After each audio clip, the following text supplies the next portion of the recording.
À 2 mois des européennes, Euronews poursuit son périple à travers 14 pays de l'Union pour aller à la rencontre des citoyens. Quelles sont leurs préoccupations? Annelise Borges et Cristina Riner se trouvent en ce moment en Espagne pour se rendre de Badajoz à Almendralejo.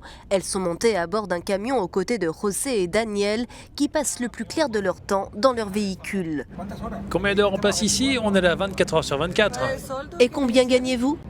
Yo puedo sacar al mes bueno 1700. Je peux gagner 1700 € les bons mois. Pour un bon mois. Creo lo justo. Avant, on était payé de manière plus juste, mais maintenant, mon entreprise s'en sort bien. Et il y a d'autres qui débarquent, mais ce sont les travailleurs qui ont été les plus touchés. El trabajador es el que más afectado. Ça brise le cœur de laisser sa famille derrière soi et de ne pas voir sa femme et son enfant, mais au moins, on est là et on ramène de l'argent à la maison. Les entreprises peinent à embaucher. Selon le syndicat international des transports routiers, le secteur en Europe est confronté à la pénurie de chauffeurs la plus sévère depuis des décennies.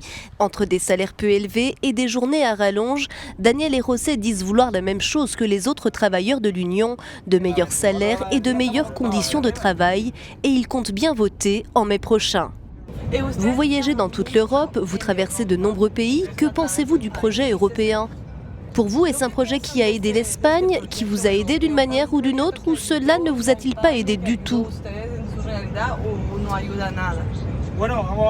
Eh bien, voyons, depuis que je suis sur la route, c'est facile de circuler à travers l'Europe.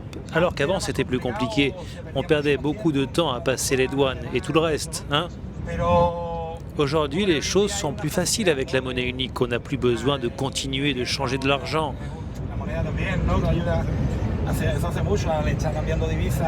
Mais évidemment, tous les pays européens ne sont pas dans la même situation.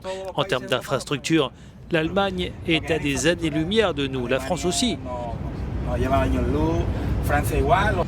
Les salaires ne sont pas comparables. Le salaire d'un travailleur allemand n'est pas comparable à celui d'un travailleur espagnol.